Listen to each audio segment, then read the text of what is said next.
प्रधानमंत्री नरेंद्र मोदी के मन की बात कार्यक्रम। नमस्कार। आप जानते हैं कि एक जरूरी कार्यक्रम के लिए मुझे अमेरिका जाना पड़ रहा है। तो मैंने सोचा कि अच्छा होगा कि अमेरिका जाने से पहले ही मैं मन की बात रिकॉर्ड कर दूं। सितंबर में जिस दिन मन की बात है, उसी तारीख को एक और महत्वपूर्ण दिन होता है। वैसे तो हम लोग बहुत सारे डेज याद रखते हैं, तरह तरह के डेज मनाते भी हैं। और अगर अपने घर में नौजवान बेटे बेटी हो, अगर उनको पूछोगे तो पूरे साल भर के कौन से डे कब आते हैं आपको पूरी सूची सुना देंगे। लेकिन एक और डे ऐसा है जो हम सबको याद रखना चाहिए, और ये डे ऐसा है जो भारत की परंपराओं से बहुत सुसंगत है। सदियों से जिस परंपराओं से हम जुड़े हैं उससे जोड़ने वाला है। ये है वर्ल्ड रिवर डे, यानी विश्व नदी दिवस। हमारे यहाँ कहा गया है, पिबन्ति नद्यः स्वयमेव नाम्भः, अर्थात नदियां अपना जल खुद नहीं पीती बल्कि परोपकार के लिए देती है। हमारे लिए नदियां एक भौतिक वस्तु नहीं है, हमारे लिए नदी एक जीवंत इकाई है। और तभी तो हम नदियों को माँ कहते हैं। हमारे कितने ही पर्व हो, त्योहार हो, उत्सव हो, उमंग हो, ये सभी हमारी इन माताओं की गोद में ही तो होते हैं। आप सब जानते ही हैं, माघ का महीना आता है तो हमारे देश में बहुत लोग पूरे एक महीने माँ गंगा या किसी और नदी के किनारे कल्पवास करते हैं। अब तो ये परंपरा नहीं रही, लेकिन पहले के जमाने में तो परंपरा थी कि घर में स्नान करते हैं तो भी नदियों का स्मरण करने की परंपरा आज भले लुप्त हो गई हो या कहीं बहुत अल्प मात्रा में बची हो, लेकिन एक बहुत बड़ी परंपरा थी जो प्रातः में ही स्नान करते समय ही विशाल भारत की एक यात्रा करा देती थी। मानसिक यात्रा, देश के कोने कोने से जुड़ने की प्रेरणा बन जाती थी। और वो क्या था, भारत में स्नान करते समय एक श्लोक बोलने की परंपरा रही है। गंगे च यमुने चैव गोदावरी सरस्वती नर्मदे सिंधु कावेरी जले अस्मिन सन्निधि कुरु। पहले हमारे घरों में परिवार के बड़े ये श्लोक बच्चों को याद करवाते थे, और इससे हमारे देश में नदियों को लेकर आस्था भी पैदा होती थी। विशाल भारत का एक मानचित्र मन में अंकित हो जाता था। नदियों के प्रति जुड़ाव बनता था। जिस नदी को माँ के रूप में हम जानते हैं, देखते हैं, जीते हैं, उस नदी के प्रति एक आस्था का भाव पैदा होता था। एक संस्कार प्रक्रिया थी। साथियों, जब हमारे देश में नदियों की महिमा पर बात कर रहे हैं तो स्वाभाविक रूप से हर कोई एक प्रश्न उठाएगा, और प्रश्न उठाने का हक भी है, और इसका जवाब देना ये हमारी जिम्मेवारी भी है। कोई भी सवाल पूछेगा कि भाई आप नदी के इतने गीत गा रहे हो, नदी को माँ कह रहे हो, तो ये नदी प्रदूषित क्यों हो जाती है? हमारे शास्त्रों में तो नदियों में जरा सा प्रदूषण करने को भी गलत बताया गया है, और हमारी परंपराएं भी ऐसी रही है। आप तो जानते हैं, हमारे हिंदुस्तान का जो पश्चिमी हिस्सा है, खास करके गुजरात और राजस्थान, वहाँ पानी की बहुत कमी है। कई बार अकाल पड़ता है, और इसलिए वहाँ के समाज जीवन में एक नई परंपरा डेवलप हुई है। जैसे गुजरात में बारिश की शुरुआत होती है तो गुजरात में जल जीलनी एकादशी मनाते हैं। मतलब कि आज के युग में हम जिसको कहते हैं कैच द रेन, वो वही बात है कि जल के एक एक बिंदु को अपने में समेटना, जल जीलनी। उसी प्रकार से बारिश के बाद बिहार और पूरब के हिस्सों में छठ का महापर्व मनाया जाता है। मुझे उम्मीद है कि छठ पूजा को देखते हुए नदियों के किनारे घाटों की सफाई और मरम्मत की तैयारी शुरू कर दी गई होगी। हम नदियों की सफाई और उन्हें प्रदूषण से मुक्त करने का काम सबके प्रयास और सबके सहयोग से कर ही सकते हैं। नमामि गंगे मिशन भी आज आगे बढ़ रहा है, तो इसमें सभी लोगों के प्रयास एक प्रकार से जन जागृति, जन आंदोलन, उसकी बहुत बड़ी भूमिका है। साथियों, जब नदी की बात हो रही है, माँ गंगा की बात हो रही है, तो एक और बात की और भी आपका ध्यान आकर्षित करने का मन करता है। बात जब नमामि गंगे की हो रही है, तो जरूर एक बात पर आपका ध्यान गया होगा और हमारे नौजवानों का तो पक्का गया होगा। आजकल एक विशेष ई ऑक्शन, ई नीलामी चल रही है। ये इलेक्ट्रॉनिक नीलामी उन उपहारों की हो रही है जो मुझे समय समय पर लोगों ने दिए हैं। इस नीलामी से जो पैसा आएगा वो नमामि गंगे अभियान के लिए ही समर्पित किया जाता है। आप जिस आत्मीय भावना के साथ मुझे उपहार देते हैं, उसी भावना को ये अभियान और मजबूत करता है। साथियों, देश भर में नदियों को पुनर्जीवित करने के लिए, पानी की स्वच्छता के लिए सरकार और समाज सेवी संगठन निरंतर कुछ न कुछ करते रहते हैं। आज से नहीं, दशकों से ये चलता रहता है। कुछ लोग तो ऐसे कामों के लिए अपने आप को समर्पित कर चुके होते हैं और यही परंपरा, यही प्रयास, यही आस्था हमारी नदियों को बचाए हुए है। और हिंदुस्तान के किसी भी कोने से जब ऐसी खबरें मेरे कान पे आती हैं, ऐसे काम करने वालों के प्रति एक बड़ा आदर का भाव मेरे मन में जगता है और मेरा भी मन करता है कि वो बातें आपको बताऊं। अब देखिए, तमिलनाडु के वेल्लोर और तिरुवन्नामलाई जिले का एक उदाहरण देना चाहता हूं। यहाँ एक नदी बहती है, नागा नदी। अब ये नागा नदी बरसों पहले सूख गई थी। इस वजह से वहां का जलस्तर भी बहुत नीचे चला गया था। लेकिन वहां की महिलाओं ने बीड़ा उठाया कि वो अपनी नदी को पुनर्जीवित करेगी। फिर क्या था, उन्होंने लोगों को जोड़ा, जन भागीदारी से नहरें खोदी, चेक डैम बनाए, रिचार्ज कुएं बनाए। आपको भी जानकर के खुशी होगी साथियों कि आज वो नदी पानी से भर गई है। और जब नदी पानी से भर जाती है ना, तो मन को इतना सुकून मिलता है। मैंने प्रत्यक्ष इसका अनुभव किया है। आप में से बहुत लोग जानते होंगे कि जिस साबरमती के तट पर महात्मा गांधी ने साबरमती आश्रम बनाया था, पिछले कुछ दशकों में ये साबरमती नदी सूख गई थी। साल में 6-8 महीने पानी नजर ही नहीं आता था।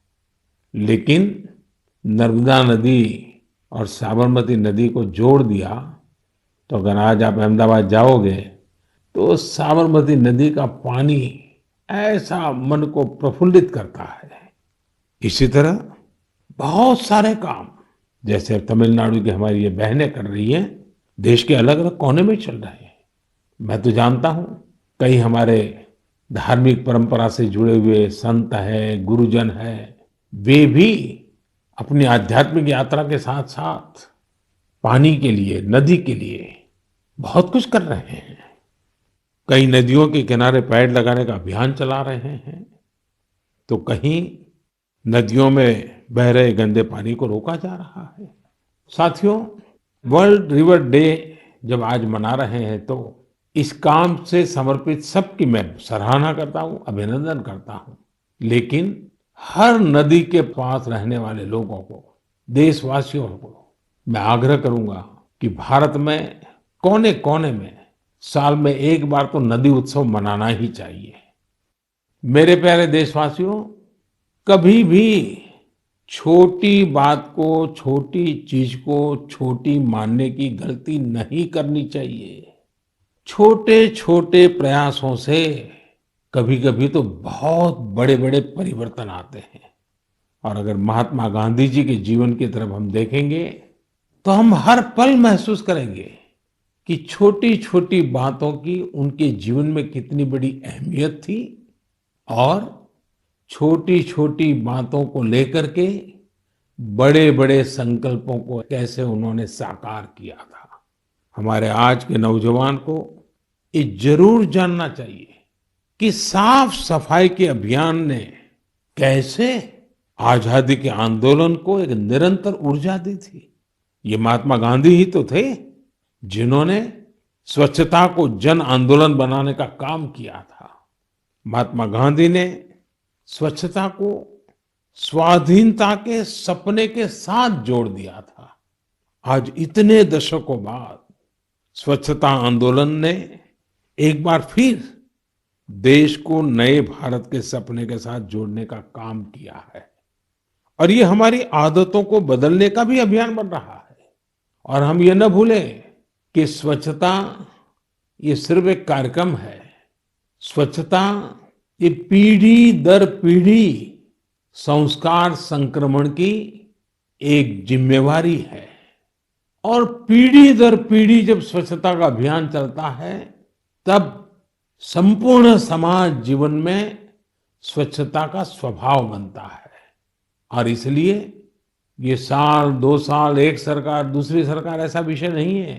पीढ़ी दर पीढ़ी हमें स्वच्छता के संबंध में सजगता से, अविरत रूप से, बिना थके, बिना रुके, बड़ी श्रद्धा के साथ जुड़े रहना है और स्वच्छता के अभियान को चलाए रखना है। और मैंने तो पहले भी कहा था कि स्वच्छता ये पूज्य बापू को इस देश की बहुत बड़ी श्रद्धांजलि है और ये श्रद्धांजलि हमें हर बार देते रहना है, लगातार देते रहना है। साथियों, लोग जानते हैं कि स्वच्छता के संबंध में बोलने का मैं कभी मौका छोड़ता ही नहीं हूं और शायद इसीलिए हमारी मन की बात के एक श्रोता श्रीमान रमेश पटेल जी ने लिखा है, हमें बापू से सीखते हुए इस आजादी के अमृत महोत्सव में आर्थिक स्वच्छता का भी संकल्प लेना चाहिए। जिस तरह शौचालयों के निर्माण ने गरीबों की गरिमा बढ़ाई, वैसे ही आर्थिक स्वच्छता गरीबों को अधिकार सुनिश्चित करती है, उनका जीवन आसान बनाती है।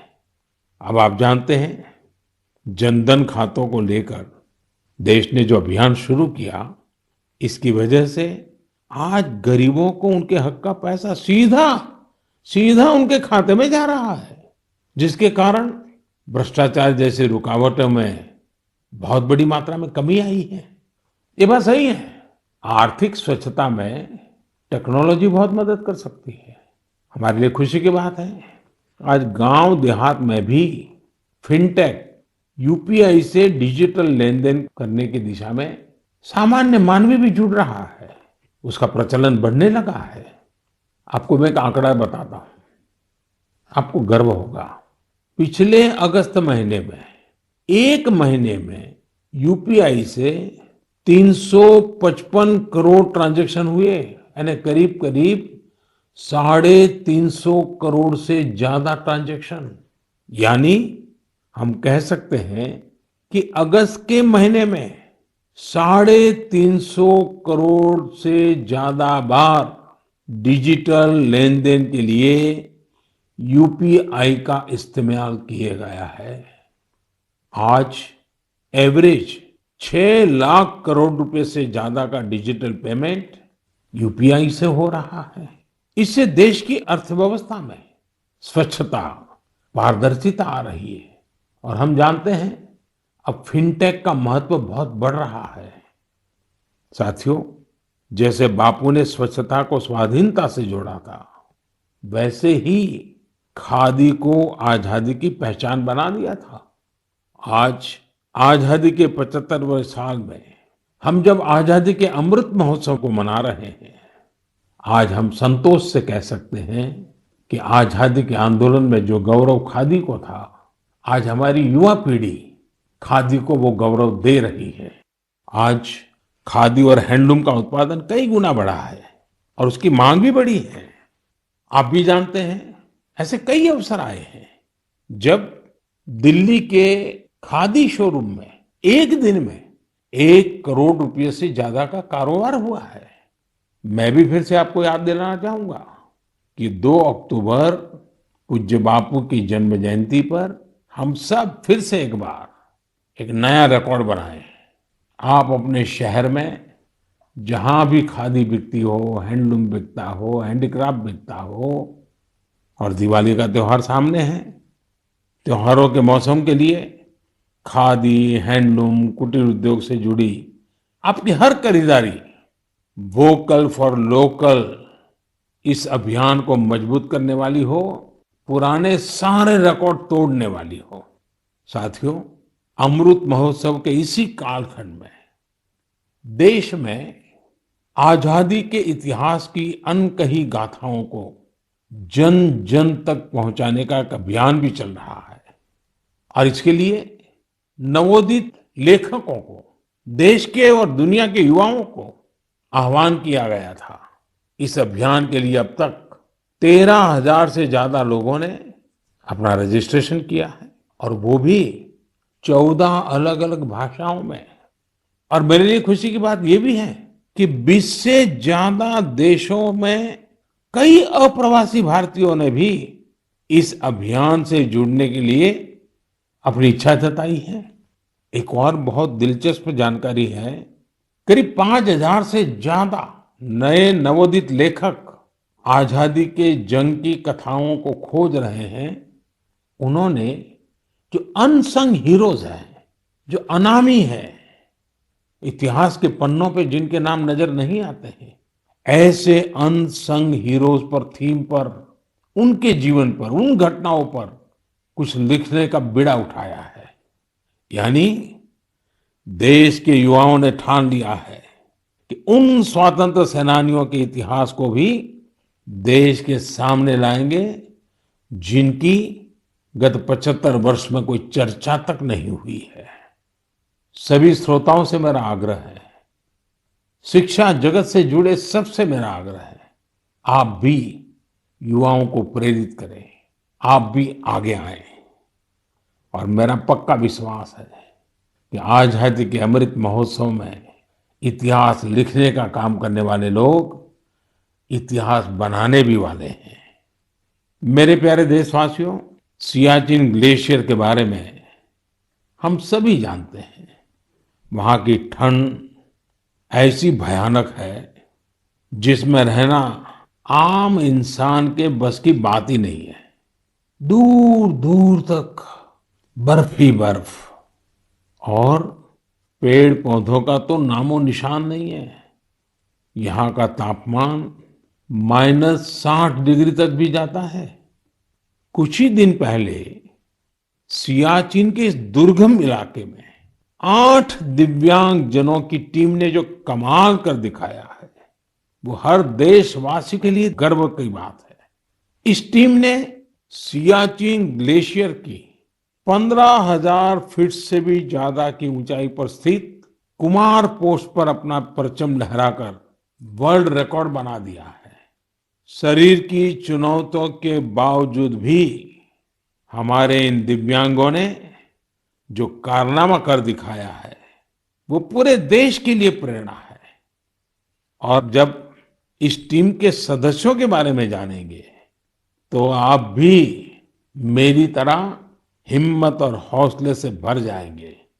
इन जाबाज दिव्यांगों के नाम है महेश नेहरा, उत्तराखंड के अक्षत रावत, महाराष्ट्र के पुष्पक गवांडे, हरियाणा के अजय कुमार, लद्दाख के लोब्सांग चोस्पेल, तमिलनाडु के मेजर द्वारकेश, जम्मू कश्मीर के इरफान अहमद मीर और हिमाचल प्रदेश की चोंजिन एंगमो। सियाचिन ग्लेशियर को फतह करने का यह ऑपरेशन भारतीय सेना के विशेष बलों के वेटरन्स की वजह से सफल हुआ है। मैं इस ऐतिहासिक और अभूतपूर्व उपलब्धि के लिए इस टीम की सराहना करता हूं। यह हमारे देशवासियों के can do culture, can do determination, can do attitude के साथ हर चुनौती से निपटने की भावना को भी प्रकट करता है। साथियों, आज देश में दिव्यांग जनों के कल्याण के लिए कई प्रयास हो रहे हैं। मुझे उत्तर प्रदेश में हो रहे ऐसे ही एक प्रयास वन टीचर वन कॉल के बारे में जानने का मौका मिला। बरेली में यह अनूठा प्रयास दिव्यांग बच्चों को नई राह दिखा रहा है। इस अभियान का नेतृत्व कर रही है डभौरा गंगापुर में एक स्कूल की प्रिंसिपल दीपमाला पांडे जी। कोरोना काल में इस अभियान के कारण न केवल बड़ी संख्या में बच्चों का एडमिशन संभव हो पाया, बल्कि इससे करीब 350 से अधिक शिक्षक भी सेवा भाव से जुड़ चुके हैं। ये शिक्षक गांव-गांव जाकर दिव्यांग बच्चों को पुकारते हैं, तलाशते हैं और फिर उनका किसी न किसी स्कूल में दाखिला सुनिश्चित कराते हैं। दिव्यांग जनों के लिए दीपमाला जी और साथी शिक्षकों की इस नेक प्रयास की मैं भूरी भूरी प्रशंसा करता हूं। शिक्षा के क्षेत्र में ऐसा हर प्रयास हमारे देश के भविष्य को संवारने वाला है। मेरे प्यारे देशवासियों, आज हम लोगों की जिंदगी का हाल ये है कि एक दिन में सैकड़ों बार कोरोना शब्द हमारे कान पर गूंजता है। 100 साल में आई सबसे बड़ी वैश्विक महामारी कोविड-19 ने हर देशवासी को बहुत कुछ सिखाया है। हेल्थ केयर और वेलनेस को लेकर आज जिज्ञासा भी बढ़ी है और जागरूकता भी। हमारे देश में पारंपरिक रूप से ऐसे नेचुरल प्रोडक्ट्स प्रचुर मात्रा में उपलब्ध हैं जो वेलनेस यानी सेहत के लिए बहुत फायदेमंद है। ओडिशा के कालाहांडी के नांदोल में रहने वाले पतायत साहू जी इस क्षेत्र में बरसों से एक अनोखा कार्य कर रहे हैं। उन्होंने 1.5 एकड़ जमीन पर मेडिसिनल प्लांट लगाए हैं। यही नहीं, साहू जी ने इन मेडिसिनल प्लांट्स को डॉक्यूमेंटेशन भी किया है। मुझे रांची के सतीश जी ने पत्र के माध्यम से ऐसी ही एक और जानकारी साझा की है। सतीश जी ने झारखंड के एक एलोवेरा विलेज की ओर मेरा ध्यान दिलाया है। रांची के पास ही देवरी गांव की महिलाओं ने मंजू कश्यप जी के नेतृत्व में बिरसा कृषि विद्यालय से एलोवेरा की खेती का प्रशिक्षण लिया था। इसके बाद उन्होंने एलोवेरा की खेती शुरू की। इस खेती से न केवल स्वास्थ्य के क्षेत्र में लाभ मिला, बल्कि इन महिलाओं की आमदनी भी बढ़ गई। कोविड महामारी के दौरान भी इन्हें अच्छी आमदनी हुई। इसकी एक बड़ी वजह यह थी कि सैनिटाइजर बनाने वाली कंपनियां सीधे इन्हीं से एलोवेरा खरीद रही थी। आज इस कार्य में करीब 40 महिलाओं की टीम जुटी है और कई एकड़ में एलोवेरा की खेती होती है। ओडिशा के पतायत साहू जी हो या फिर देवरी में महिलाओं की टीम, इन्होंने खेती को जिस प्रकार स्वास्थ्य के क्षेत्र से जोड़ा है, वो एक अपने आप में मिसाल है। साथियों, आने वाली 2 अक्टूबर को लाल बहादुर शास्त्री जी की भी जन्म जयंती होती है। उनकी स्मृति में ये दिन हमें खेती में नए नए प्रयोग करने वालों की भी शिक्षा देता है। मेडिसिनल प्लांट के क्षेत्र में स्टार्टअप को बढ़ावा देने के लिए मेडी हब टीबीआई के नाम से एक इंक्यूबेटर गुजरात के आणंद में काम कर रहा है। मेडिसिनल और एरोमेटिक प्लांट से जुड़ा ये इंक्यूबेटर 15 एंटरप्रेन्योर्स के बिजनेस आइडिया को सपोर्ट कर चुका है। इस इंक्यूबेटर की मदद पाकर ही सुधा चेब्रोलू जी ने अपना स्टार्टअप शुरू किया है। उनकी कंपनी में महिलाओं को प्राथमिकता दी जाती है और उन्हीं पर इनोवेटिव हर्बल फॉर्मुलेशंस की भी जिम्मेदारी है। एक और एंटरप्रेन्योर सुभाश्री जी ने, जिन्हें भी इसी मेडिसिनल और एरोमेटिक प्लांट इंक्यूबेटर से मदद मिली है। सुभाश्री जी की कंपनी हर्बल रूम और कार फ्रेशनर के क्षेत्र में काम कर रही है। उन्होंने एक हर्बल टेरेस गार्डन भी बनाया है जिसमें 400 से ज्यादा मेडिसिनल हर्ब्स हैं। साथियों, बच्चों में मेडिसिनल और हर्बल प्लांट्स के प्रति जागरूकता बढ़ाने के लिए आयुष मंत्रालय ने एक दिलचस्प पहल की है और इसका बीड़ा उठाया है हमारे प्रोफेसर आयुष्मान जी ने। हो सकता है कि जब आप ये सोचें कि आखिर प्रोफेसर आयुष्मान है कौन, दरअसल प्रोफेसर आयुष्मान एक कॉमिक बुक का नाम है। इसमें अलग अलग कार्टून किरदारों के जरिए छोटी छोटी कहानियां तैयार की गई हैं। साथ ही एलोवेरा, तुलसी, आंवला, गिलोय, नीम, अश्वगंधा और ब्रह्मी जैसे सेहतमंद मेडिसिनल प्लांट की उपयोगिता बताई गई है। साथियों, आज के हालत में जिस प्रकार मेडिसिनल प्लांट और हर्बल उत्पादों को लेकर दुनिया भर में लोगों का रुझान बढ़ा है, उसमें भारत के पास अपार संभावनाएं हैं। बीते समय में आयुर्वेदिक और हर्बल प्रोडक्ट्स के एक्सपोर्ट में भी काफी वृद्धि देखने को मिली है। मैं साइंटिस्ट, रिसर्चर्स और स्टार्टअप की दुनिया से जुड़े लोगों से ऐसे प्रोडक्ट की ओर ध्यान देने का आग्रह करता हूं जो लोगों की वेलनेस और इम्यूनिटी तो बढ़ाए, हमारे किसानों और नौजवानों की आय को भी बढ़ाने में मददगार साबित हो। साथियों, पारंपरिक खेती से आगे बढ़कर खेती में हो रहे नए प्रयोग, नए विकल्प लगातार स्वरोजगार के नए साधन बना रहे हैं। पुलवामा के दो भाइयों की कहानी भी इसी का एक उदाहरण है।